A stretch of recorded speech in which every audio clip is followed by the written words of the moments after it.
Chapter 3 system fated to a ruthless. Chapter 3 system कोष्टक। अब तक साहिल वेदा के अपने चोट के मुआवजे की बात को सामने रखते ही ऋषभ शाह सेकंड प्रिंस से इस मामले को सॉल्व करने की रिक्वेस्ट करता है। ऋषभ की रिक्वेस्ट को एक्सेप्ट करते हुए सेकंड प्रिंस कुछ सोचने के बाद साहिल से पूछता है, साहिल, तुम्हारी मेडिकल फीस ज्यादा नहीं होनी चाहिए है ना? उद्धरण चिन्ह अल्पविराम। अब आगे साहिल वेदा स्माइल करते हुए बोलता है, महामहिम, शायद आपको ये पता नहीं होगा कि मेरे पिताश्री सबसे ज्यादा मुझसे प्यार करते हैं। जब उन्होंने सुना कि मेरे पैर पर चोट लग गई थी तो उन्होंने मुझे पूरी 10 बोतलें हेवनली जेड हीलिंग पिल्स की खिलाई थी और साथ ही में उन्होंने मुझे 3 जेन स्ट्रेंथनिंग लिक्विड की बोतलें भी खरीद के दी थी ताकि उनमें मैं अपने पैर को भिगोकर रख सकूं। फिर आखिर में उन्होंने बहुत ज्यादा मात्रा में पैसे खर्च करके जेड गॉड सेक्ट के शिष्य को मेरे पैर की मसाज करने के लिए बुलाया था। अब आप ही बताएं कि इसमें कितने पैसे खर्च हुए होंगे। उद्धरण चिन्ह।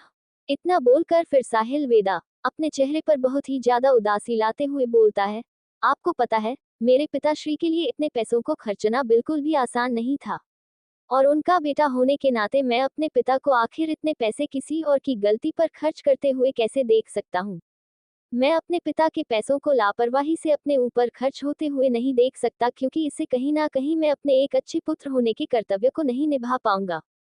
ऋषभ शाह और सेकंड प्रिंस के मुंह खुले के खुले रह जाते हैं। यह क्या बकवास है? क्या उस दिन ऋषभ शाह के कूल्हे पर जानलेवा विष लगा हुआ था जिससे तुम्हें इतना इलाज करवाना पड़ गया? उद्धरण। हेवनली जेड हीलिंग पिल्स और जेन स्ट्रेंथनिंग लिक्विड ऐसे संसाधन है जिनको पाने का सपना हर कल्टीवेटर देखता है। तुम ऐसे कैसे इन्हें बर्बाद कर सकते हो? उद्धरण। और तो और साहिल के चेहरे पर सीरियसनेस को देखते हुए ये बिल्कुल भी नहीं लग रहा था कि वह झूठ बोल रहा है, जिससे सेकंड प्रिंस और ऋषभ शाह के मन में एक साथ एक ही ख्याल आता है, सौरभ शाह इस सिचुएशन का फायदा उठाते हुए उनसे कुछ अच्छे खासे पैसे निकलवाना चाहता है। ज़िया साम्राज्य की कैपिटल सिटी में ये सबको पता था कि सौरभ वेदा पैसों के लिए कितना बड़ा लालची है। फिर सेकंड प्रिंस अपने चेहरे पर जबरदस्ती की स्माइल लाते हुए साहिल से पूछता है, तो फिर यंग मास्टर साहिल, आपको क्या लगता है कितने पैसों का मुआवजा सही रहेगा? उद्धरण चिन्ह। साहिल वेदा स्माइल करते हुए बोलता है, ज्यादा नहीं, बस 1 मिलियन मुद्राएं काफी रहेंगी। उद्धरण चिन्ह। इतना बोलकर साहिल ऋषभ शाह की तरफ एक स्माइल के साथ देखता है, जिससे साफ साफ पता चल रहा था कि साहिल ऋषभ शाह के विरोध करने का इंतजार कर रहा है। इस वक्त ऋषभ शाह का दिल खून के आंसू रो रहा था। वह इतने ज्यादा पैसों के लेन देन का निर्णय लेने में हिचकिचा रहा था। उसमें इस निर्णय को लेने की हिम्मत बिल्कुल भी नहीं थी। ऋषभ शाह की हिचकिचाहट को देखते हुए सेकंड प्रिंस तुरंत ही बोलता है, ठीक है, फिर यह मामला यही खत्म होता है। कुछ ही दिनों में ऋषभ शाह तुम्हारे आवास में पैसे पहुंचा देगा। उद्धरण चिन्ह। साहिल वेदा की स्माइल पहले से भी ज्यादा बड़ी हो जाती है और वह अपने कप को उठाते हुए बोलता है, फिर तो हम भविष्य में अच्छे भाई बन सकते हैं। प्लीज फिर से मुझे परेशान मत करना, भाई ऋषभ। उद्धरण चिन्ह। ऋषभ शाह ने लगभग खून की उल्टी कर ही दी थी, ये बात उसकी सहनशक्ति के बाहर थी। हालांकि अब सेकंड प्रिंस ने उसकी जगह निर्णय ले लिया था तो ऋषभ शाह केवल अपने गुस्से को निगल ही सकता था। फिर तीनों खुशी से खाते पीते हुए बातें करने लगते हैं। इस वक्त बाहर बहुत जोर से बर्फबारी हो रही थी, पर इसके बावजूद भी तीनों पवेलियन के टॉप फ्लोर पर बैठकर आराम से अपनी ड्रिंक्स को एंजॉय करते हुए बातें कर रहे थे। इस वक्त उनको देखकर कोई भी यही समझेगा कि तीनों भाई आपस में मिलकर किसी चीज का सेलिब्रेशन कर रहे हैं। बातें करते करते बातों का टॉपिक समीक्षा रावत पर चले जाता है। आखिरकार जाता भी क्यों ना, ज़िया साम्राज्य का सबसे ज्यादा ट्रेंडिंग टॉपिक अभी यही चल रहा था। ऋषभ शाह बोलता है, वह समीक्षा रावत बहुत ही ज्यादा निर्दयी है। उसने यमा साम्राज्य के 5 लाख सिपाहियों और नागरिकों को बिना तरस खाए मार दिया है। ऐसा कुछ करने का निर्णय औरतें छोड़ो आदमी भी नहीं ले सकते। उसके पिता दक्ष रावत, जो बॉर्डर की सुरक्षा इतने सालों से कर रहे हैं, उन्होंने भी आज तक कभी इतना बड़ा शौकन कदम नहीं उठाया है। उद्धरण चिन्ह। सेकंड प्रिंस गहरी सांस लेते हुए बोलता है, तुमने सही कहा। दक्ष रावत अपने समय के सबसे ताकतवर जनरल्स में से एक है और समीक्षा रावत भी एक जनरल की सच्ची पुत्री है। मैंने सुना है कि समीक्षा रावत बहुत ही ज्यादा सुंदर है, पर यह कितनी दुख की बात है कि उससे शादी करने की हिम्मत कोई भी नहीं करेगा। उद्धरण चिन्ह। साहिल वेदा स्माइल करते हुए बोलता है, तो क्या हुआ, अगर वह सुंदर है तो? जरा सोचो इस बारे में, तुम अगर किसी ऐसे शख्स के साथ में सोए हुए हो जिसने लाखों लोगों की जान ली है, मुझे तो डर है कि अगर तुम आधी रात में जागते हो तो तुम्हें सबसे पहले अपनी गर्दन को चेक करना पड़ेगा कि क्या वह अभी भी तुम्हारे शरीर से जुड़ी हुई है कि नहीं। उद्धरण चिन्ह। पर साहिल वेदा को क्या पता कि उसके साथ सोने वाला वही होने वाला है। सेकंड प्रिंस हंसते हुए बोलता है, तुमने बिल्कुल सही कहा। और तो मैंने ये भी सुना है कि समीक्षा रावत इतनी कम उम्र में ही स्टार रैंक की एक्सपर्ट बन चुकी है। यहाँ तक कि पूरे कैपिटल सिटी में भी उसके जितना टैलेंटेड कोई भी नहीं है। सोचो अगर भविष्य में कभी उसका पति उससे बहस करने की कोशिश करेगा तो मुझे पक्का विश्वास है कि हर बार पीटा वही जाएगा। सोचो तब उसका पति कितना बड़ा जोक बनकर रह जाएगा। उद्धरण चिन्ह। अभी समीक्षा रावत के बारे में बातें चल ही रही थी कि तभी एक इंसान सीढ़ियां चढ़कर 7वें फ्लोर पर आता है, जिसे देखकर साहिल की भौएं आपस में जुड़ जाती हैं, क्योंकि उसने इस शख्स को पहचान लिया था कि ये उसी के घर पर काम करने वाला व्यक्ति है। साहिल वेदा के सामने पहुंचते ही वह इंसान अपने हाथों को जोड़कर सर झुका के साहिल से बोलता है, तीसरी यंग मास्टर, आपके पिताश्री ने आपको घर वापस बुलाया है। उन्होंने कहा है कि उन्हें आपसे कुछ जरूरी डिस्कस करना है। उद्धरण चिन्ह। साहिल वेदा इस बारे में सोचता है, कुछ जरूरी? मेरे पिता को क्या डिस्कस करना होगा? क्या मैंने दोबारा से कोई बड़ी परेशानी खड़ी कर दी? मुझे तो नहीं लगता कि कुछ मनोरंजन गृह में जाने, बड़ी फैमिलीज के यंग मास्टर को पीटने और कुछ पैसे गंवाने के सिवाय मैंने कुछ बड़ी परेशानी खड़ी की है। पर उसका अभी कोई भी इरादा तुरंत ही घर के लिए निकलने का नहीं था, बल्कि वह तो बोलता है, क्या तुम अभी नहीं देख सकते कि मैं सेकंड प्रिंस के साथ ड्रिंक कर रहा हूँ? तुम पहले जाओ, मैं कुछ ही देर में वापस आता हूँ। उद्धरण चिन्ह। हर बार की तरह ही जब भी सौरभ वेदा उसको ऐसे बुलाता था, तब कभी भी कोई अच्छी न्यूज नहीं होती थी। इसलिए साहिल वेदा ने थोड़ा एंजॉय करने के बाद घर जाने का सोचा था। साहिल वेदा की यह बात सुनकर वह इंसान बहुत ही ज्यादा असहाय महसूस करता है। ये यंग मास्टर सच में विद्रोही स्वभाव के हैं। वह इंसान विनती करते हुए बोलता है, यंग मास्टर प्लीज मेरे साथ चलिए, वरना मास्टर मुझे अपना काम पूरा ना करने पर सजा देंगे। उद्धरण चिन्ह। सेकंड प्रिंस गहरी सांस छोड़ते हुए बोलता है, साहिल, प्राइम मिनिस्टर को तुमसे कुछ जरूरी डिस्कस करना होगा। मेरे ख्याल से तुम्हें यहाँ से पहले वापस लौटना चाहिए। उद्धरण चिन्ह। ऋषभ शाह भी बोलता है, भाई साहिल, तुम्हें पहले वापस जाना चाहिए। प्राइम मिनिस्टर से तुम्हारा डिस्कशन हमारे साथ यहाँ रहने से ज्यादा जरूरी है। उद्धरण चिन्ह। साहिल उन दोनों की बात मान जाता है। फिर उसके जाने से पहले वो तीनों कुछ देर और बातें करते हैं। साहिल के जाने के बाद ऋषभ शाह सेकंड प्रिंस को देखते हुए शिकायत करता है, बड़े भाई, आप ऐसे कैसे उस लड़के की रिक्वेस्ट के लिए हाँ बोल सकते हैं? उसने हमसे 1 मिलियन मुद्राएं मांगी है। उद्धरण चिन्ह। सेकंड प्रिंस ऋषभ शाह को घूरते हुए बोलता है, अगर सौरभ वेदा ने साहिल के प्रतिशोध के लिए अपनी चाल चल दी होती तो आज तुम्हारे पिता के लिए राजघराने से संबंध बनाकर रख पाना भी बहुत मुश्किल होता। तुम क्या सोचते हो कि 1 मिलियन मुद्राएं कुछ ज्यादा ही हैं? तुम क्या सोचते हो कि उस लड़के ने तुम्हें लात बिना कारण के मारी थी? उस जगह पर और भी लोग मौजूद थे, उसने किसी और को लात क्यों नहीं मारी?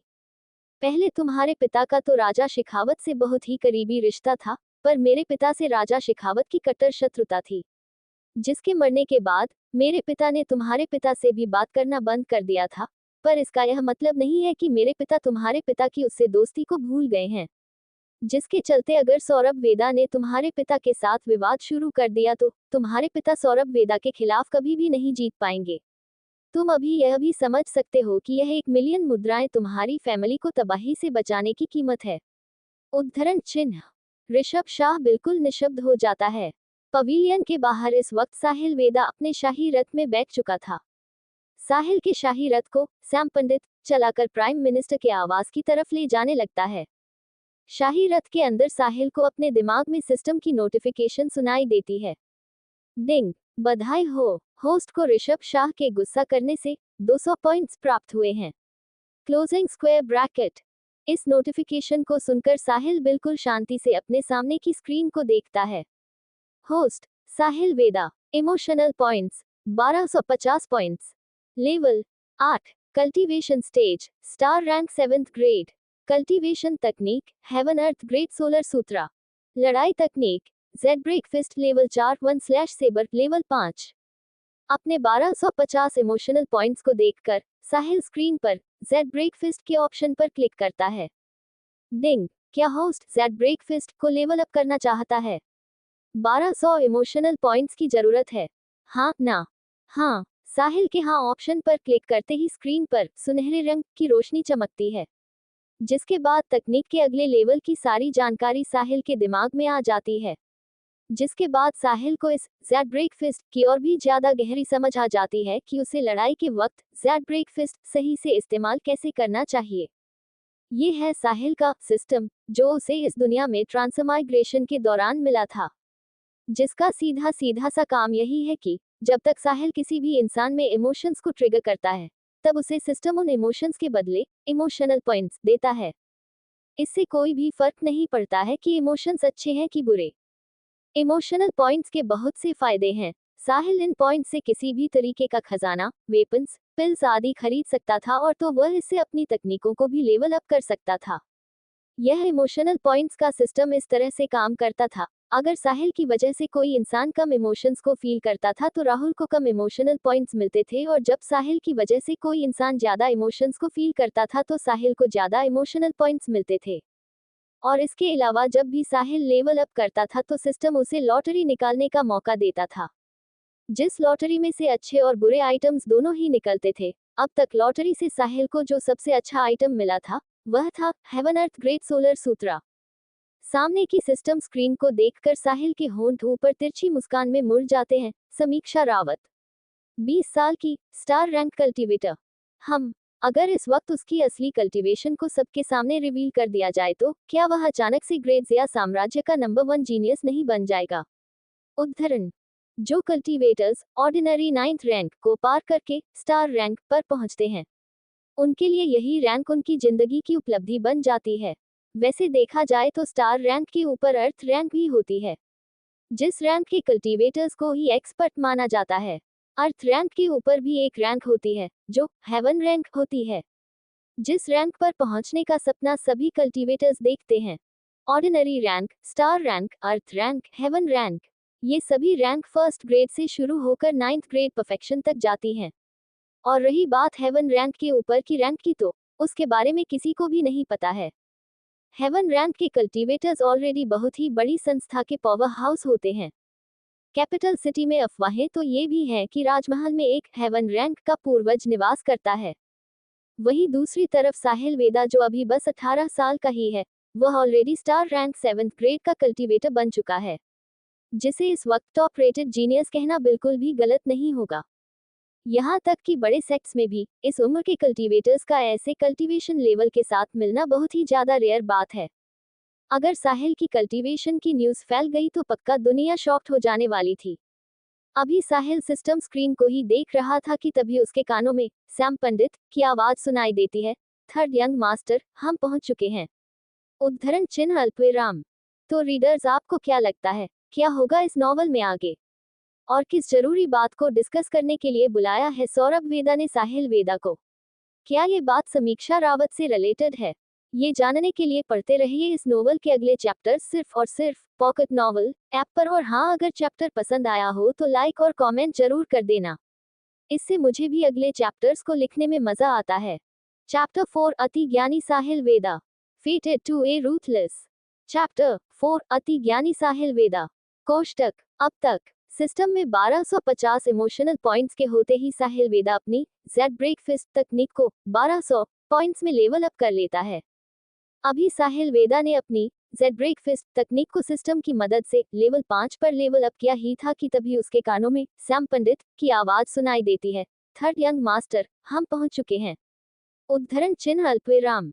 अब आगे साहिल वेदा अपने शाही रथ से उतरकर एक आलस भरी अंगड़ाई लेता है। फिर वह सैम पंडित को देखकर स्माइल करते हुए बोलता है, अंकल सैम, आपने आज ज्यादा ही मेहनत की है, आज आप जल्दी आराम करने चले जाना। उद्धरण चिन्ह। अच्छे शब्दों से कोई इंसान 3 सर्दियों तक गर्माहट को महसूस कर सकता है, पर वहीं बुरे शब्द किसी भी इंसान को पूरी 6 सर्दियों तक दर्द और सर्दी से कंपा सकते थे। साहिल वेदा के ये शब्द सैम पंडित को इतनी सर्दी में यही अपनेपन की गर्माहट को महसूस करवा रहे थे।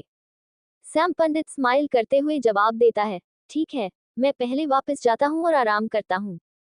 यंग मास्टर, अगर आपको बाहर जाना हो तो आप मुझ तक बस एक आदेश पहुंचवा देना। उद्धरण चिन्ह। साहिल एक स्माइल के साथ अपने सर को हाँ में हिलाकर प्राइम मिनिस्टर आवास के इन हॉल में एंटर कर जाता है। साहिल वेदा के इस अच्छे बिहेवियर को देखकर साहिल पंडित एक गहरी सांस छोड़ते हुए अपने सर को ना में हिला देता है। थर्ड यंग मास्टर हमेशा ही आवास में सबसे इतने अच्छे से बात करते हैं, पर फिर क्यों आवास से बाहर जाते ही वह इतने ज्यादा सख्त बन जाते हैं। उद्धरण, साहिल वेदा आवास में तो खुद से एक पढ़े लिखे मैनर्स वाले शख्स की फीलिंग को दूसरों को महसूस करवाता था, पर आवास से बाहर निकलते ही वह एक ऐसे यंग मास्टर का रूप धारण कर लेता था जो बहुत ही ज्यादा बिगड़ा हुआ हो और हमेशा परेशानी खड़ी करने वाला हो। साहिल वेदा के आवास के अंदर और बाहर की दुनिया में बिल्कुल दो अलग अलग चेहरे थे, जिन दोनों चेहरों के बारे में सिर्फ आवास के लोग ही जानते थे। पर इन सब के बावजूद सैम पंडित के लिए राहुल का उसकी रिस्पेक्ट करना उसे बहुत ही ज्यादा अच्छा फील करवा रहा था। यही कारण था कि वह इतना ताकतवर होने के बावजूद भी खुशी खुशी साहिल वेदा के साथ अपने पूरे मन से काम करना पसंद किया करता था। इन हॉल में एंटर करते ही आवास के पीछे के हिस्से में साहिल वेदा सौरभ वेदा के स्टडी रूम के बाहर पहुंच जाता है। दरवाजे पर हल्की सी खटखटाहट के साथ साहिल वेदा थोड़ी ऊंची आवाज में अपने पिता को आवाज लगाते हुए बोलता है, पिताश्री, आपका बेटा आ चुका है। उद्धरण चिन्ह, अंदर आ जाओ। उद्धरण चिन्ह, इस आवास में सौरभ वेदा के स्टडी रूम में उसकी परमिशन के बिना घुसने का अधिकार किसी को भी नहीं था। अंदर से आए आवाज को सुनते ही साहिल वेदा हल्के से दरवाजे को धक्का लगाकर खोल लेता है और देखता है स्टडी रूम में बहुत सारे लैंप्स जलकर कमरे को रोशनी प्रदान कर रहे हैं, जिस रोशनी में टेबल के पीछे सौरभ वेदा चेयर पर बैठा हुआ एक किताब को पढ़ रहा था। साहिल वेदा को अंदर आते देख वह अपनी किताब को नीचे रख देता है और अपने सर को उठाते हुए बोलता है, यहाँ बैठ जाओ। उद्धरण चिन्ह, साहिल वेदा बैठ जाता है, जिसके बैठते ही दोनों बाप बेटे एक दूसरे की आंखों में कुछ देर सीरियसनेस से घूरने लगते हैं। कुछ पलों बाद सौरभ वेदा बोलता है, सम्राट ने तुम्हारी शादी को फिक्स कर दिया है। उद्धरण चिन्ह, जो सुनते ही साहिल वेदा की भौहें एक पल के लिए आपस में जुड़ जाती हैं, पर तुरंत ही वह अपनी शांति को दोबारा से मेंटेन कर लेता है। इस न्यूज पर साहिल वेदा के बदलते हुए रिएक्शंस पर सौरभ वेदा शुरू से लेकर अब तक नजर बनाए रखा था। इस वक्त उसको इतना शांत देखकर वह बहुत ही ज्यादा सरप्राइज्ड हो चुका था। उसके दिल में साहिल वेदा एक आलसी और कामचोर बेटा था। वह हर दिन उसके लिए नई नई परेशानियां खड़ी करते रहता था, डिसिप्लिन में रहने से मना करता था। वह अक्सर अपशब्दों का प्रयोग करता था और जल्दी गुस्सा हो जाया करता था। और साहिल के इसी बिहेवियर को दिमाग में रखते हुए सौरभ वेदा ने अनुमान लगाया था कि जैसे ही यह न्यूज साहिल सुनेगा तो वह तुरंत ही गुस्से में आग बबूला होकर उस पर फट पड़ेगा और इस शादी से तुरंत ही इनकार कर देगा। यह इतना शांत क्यों है? उद्धरण, फिर सौरभ वेदा कंफ्यूजन के साथ अपनी बात को आगे जारी रखते हुए बोलता है, और जिससे तुम्हारी शादी तय हुई है वह समीक्षा रावत है। उद्धरण चिन्ह, इस नाम को सुनते ही साहिल वेदा के भौहें आपस में और भी ज्यादा सिकुड़ जाती हैं, पर फिर कुछ पल बाद ही वह गहरी सांस छोड़ते हुए बोलता है, ठीक है, मैं समझ गया। उद्धरण चिन्ह, साहिल वेदा के इस रिएक्शन ने सौरभ वेदा के सभी अनुमानों को पूरी तरह से तोड़कर उसे अंदर तक हिला दिया था। उसने उसने इतनी शांति से इस शादी को एक्सेप्ट कर लिया। नहीं, नहीं, उसने तो सच में इसे एक्सेप्ट कर लिया। उद्धरण, साहिल वेदा को यह न्यूज बताने से पहले सौरभ वेदा ने पता ही नहीं पर कितने तरीके सोचे थे जिनसे उसे साहिल के गुस्सा होने पर या शादी से मना करने पर उसे मनाना पड़ सकता था, जिसके आखिर में वह इस शादी के लिए संतुष्ट होकर हाँ कर दे। इस वक्त इस बात से पूरी तरह से कंफ्यूज्ड होकर सौरभ वेदा अब अपने आप को बोलने से नहीं रोक सकता था, अरे ध्यान से सोचो, वह वो लड़की नहीं है जिसे तुम परेशान कर सकते हो। उसने 5 लाख लोगों को बेरहमी से बॉर्डर पर मार दिया था। अगर ऐसी किसी लड़की से तुम शादी करते हो तो सोचो तुम्हें फ्यूचर में कितनी प्रॉब्लम्स आने वाली हैं। उद्धरण चिन्ह, साहिल वेदा अपने सर को हल्के से साइड में झुकाकर अपने पिता की आंखों में देखकर बड़े ही नॉर्मल तरीके से उनसे पूछता है, तो इसका मतलब क्या मैं उससे शादी करने से इनकार कर सकता हूँ? उद्धरण चिन्ह, नहीं, बिल्कुल भी नहीं। उद्धरण चिन्ह, इन शब्दों को बोलकर सौरभ वेदा को साहिल वेदा की मजाक उड़ाने वाली शक्ल को देखकर यह एहसास होता है कि अभी वह अपनी भावनाओं में कुछ ज्यादा ही बह गया था। सामने वाली पार्टी इस शादी के लिए साफ साफ मान चुकी थी, पर इसके बावजूद भी वही सामने वाली पार्टी को शादी से मना करने के अलग अलग कारण दे रहा था। इस वक्त आसपास का माहौल पूरा ऑकवर्ड हो चुका था। इस ऑकवर्डनेस भरे माहौल को दूर करते हुए साहिल वेदा स्माइल करते हुए बोलता है, पिताश्री, ये वह शादी नहीं है जिसको आप या मैं डिसाइड कर सकें। जब से इस शादी को स्वयं सम्राट ने फिक्स किया है, तभी से हम इस शादी का विरोध करने के सारे अधिकार खो चुके हैं। और बस मैंने इसी लॉजिक को समझ लिया है। उद्धरण चिन्ह। सौरभ वेदा अपने सर को हाँ में हिलाकर बोलता है, यह अच्छा है कि तुम इस बात को समझते हो। मैंने ये कभी भी नहीं सोचा था कि मेरा बेटा इतना समझदार होगा। तो ठीक है, तुम अब जा सकते हो। उद्धरण चिन्ह। अब जब साहिल वेदा को ही इससे कोई प्रॉब्लम नहीं थी, तो सौरभ वेदा की इस शादी को लेकर सबसे बड़ी परेशानी खत्म हो चुकी थी। हालांकि चीजें फिर से उसके अनुमान के पार चली जाती हैं, जब साहिल वेदा वहां से नहीं हिलता है। साहिल वेदा अपनी चेयर पर ही बैठे हुए पूरी सीरियसनेस के साथ बोलता है, पिताश्री, मैं यह अनुमान लगा सकता हूँ कि इस वक्त सम्राट क्या सोच रहे हैं। वह पक्का इस वक्त दक्ष रावत और समीक्षा रावत की बढ़ती हुई ताकतों से चिंतित होंगे, खासकर तब जब समीक्षा रावत ने अपने अद्भुत टैलेंट का प्रदर्शन कर दिया है। जिस चिंता के चलते वह समीक्षा रावत को शादी के बंधन में बांधकर वापस कैपिटल सिटी में बुलाकर उसे कैपिटल सिटी में कैद करना चाहते होंगे। जिसके चलते अगर वह समीक्षा रावत की शादी किसी सम्राट बन सकने वाले उत्तराधिकारी से करवाते हैं, तो उसके पास दक्ष रावत का पूरा पूरा सपोर्ट चल जाएगा।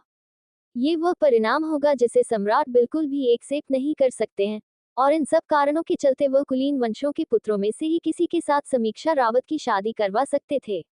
जिसके चलते पूरे रॉयल कोर्ट में जिस शख्स पर सम्राट सबसे ज्यादा भरोसा करते हैं वह पिताश्री हैं, जिसके कारण ही समीक्षा रावत की शादी मुझसे फिक्स की गई है। हाँ ना पिताश्री। उद्धरण चिन्ह। साहिल वेदा के इन शब्दों को सुनते ही सौरभ वेदा की आंखें खुली की खुली रह जाती हैं। उसने ये कभी भी नहीं सोचा था कि उसका निकम्मा बेटा सीधा सम्राट जैसी शख्सियत के विचारों को पढ़ सकने में सक्षम होगा। अब तक वह यही सोचा करता था कि साहिल के पास सिचुएशंस को समझने का बिल्कुल भी दिमाग नहीं है, जिसके चलते उसने ये कभी भी नहीं सोचा था कि वह इस मामले के पीछे की वजह का इस हद तक अनुमान लगा पाएगा। साहिल वेदा आगे धीरे से बोलता है, पिताश्री, रावत खानदान से शादी हो जाने के बाद आपकी इज्जत और ताकत ग्रेट ज़िया साम्राज्य के टॉप पर पहुंच जाएगी। पर कभी आपने सोचा है कि इससे वेदा फैमिली के फ्यूचर का क्या होगा? उद्धरण चिन्ह। सौरभ वेदा साहिल की बात को सुनकर उसे ध्यान से देखते हुए कुछ पल के लिए ध्यान से इस बारे में सोचता है, पर इतना सोचने के बाद भी वह सिर्फ इस सवाल से साहिल के सवाल का जवाब देता है, तुम्हारे कहने का क्या मतलब है? उद्धरण चिन्ह। साहिल वेदा बोलता है, पिताश्री, आपको ये ताकत सम्राट द्वारा दी जा रही है और बढ़ाई जा रही है, पर क्या हो अगर एक दिन सम्राट पिताश्री पर से अपना भरोसा खो दे तो?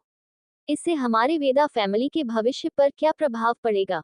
जब ऐसा समय आएगा तब मुझे डर है कि हमारी फैमिली का ज़िया साम्राज्य से रातों रात ही पूरी तरह से सफाया कर दिया जाएगा। उद्धरण चिन्ह। इतना बोलकर साहिल वेदा सौरभ वेदा को ध्यान से देखता है और फिर और भी ज्यादा सीरियस एक्सप्रेशंस के साथ आगे अपनी बात को जारी रखते हुए बोलता है, मुझे पिताश्री की काबिलियत के बारे में अच्छी तरह से पता है, जिन काबिलियतों की वजह से अगर आप चाहें तो कैपिटल सिटी में आप एक पूरे साफ और अभ्रष्टता से दूर रहने वाले राजनीतिज्ञ का किरदार निभाते हुए भी रह सकते हैं। पर इसके बावजूद भी आप अपनी भ्रष्टता को सामने सामने से दिखाकर धन दौलत को प्राप्त करते हुए अपनी इज्जत को कैपिटल सिटी में सिर्फ इसीलिए खराब करते हैं ताकि सम्राट के दिल को आपके खुलकर सामने रहने वाले व्यक्तित्व से राहत मिलती रहे। पिताश्री, आप एक गरीब और सभ्य बैकग्राउंड से आते हैं, जिस बैकग्राउंड पर पिताश्री बिल्कुल भी निर्भर नहीं कर सकते हैं, जिसके चलते मैं यह अच्छी तरह से समझ सकता हूँ कि आप एक अनाथ राजनीतिज्ञ की तरह ही रहकर सम्राट का विश्वास जीतते रहना चाहते हैं। उद्धरण चिन्ह। पर जब रावत खानदान के संबंध वेदा खानदान से जुड़ जाएंगे तो पिताश्री की ताकत इतनी ज्यादा बढ़ जाएगी कि उन्हें बाद में सम्राट के सहारे की कोई भी जरूरत नहीं होगी और आपकी ताकत से कैपिटल सिटी में कोई भी आपके खिलाफ जाने की हिम्मत नहीं करेगा। ज़िया साम्राज्य का सम्राट अभी तो बहुत ही ज्यादा इच्छाओं वाला राजा है, पर सोचिए अगर ऐसा दिन आए कि सम्राट की सभी इच्छाएं पूरी हो जाएं और वो अपने सिंहासन को छोड़कर किसी और को नया राजा बना दे, तो फिर उस राजा के लिए पिताश्री की ही ताकतवर फैमिली सबसे पहले खत्म होने वाली टारगेट बनेगी, जिसके चलते यह शादी हमारे वेदा खानदान के लिए आगे चलकर बर्बादी का कारण बनने वाली है। अब यह वह मामला नहीं रह गया है जिस मामले में से हम सिर्फ मना करके ही आसानी से निकल सकते हैं। उद्धरण चिन्ह। साहिल की इस बात को सुनने के बाद सौरभ वेदा अपने बेटे को एक बार ध्यान से देखता है। वह असल में तो अपने बेटे के बारे में ये सोचा करता था कि वह ना सीखने वाला एक आवारा लड़का है, पर अब वह पूरी समझदारी दिखाते हुए वेदा फैमिली के सबसे बड़े छिपे हुए खतरे को उजागर कर रहा था। उसे अब समझ आ रहा था कि आखिर एक सम्राट से ताकत लेना कितना ज्यादा खतरनाक हो सकता है। कुछ पल की शांति के बाद सौरभ वेदा एक गहरी सांस छोड़ते हुए पूछता है, क्या वेदा खानदान के लिए इस विनाश से बच निकलने का कोई भी रास्ता नहीं बचा है? उद्धरण चिन्ह। जो सवाल सुनते ही साहिल वेदा एक डेविल स्माइल देता है। तो रीडर्स, आपको क्या लगता है, क्या होगा इस नॉवल में आगे? और क्या कोई तरीका सच में बचा है वेदा खानदान के लिए इस भविष्य के संकट से बचने का? ये जानने के लिए पढ़ते रहिए इस नोवेल के अगले चैप्टर सिर्फ और सिर्फ पॉकेट नॉवल ऐप पर। और हाँ, अगर चैप्टर पसंद आया हो तो लाइक और कमेंट जरूर कर देना। इससे मुझे भी अगले चैप्टर्स को लिखने में मजा आता है।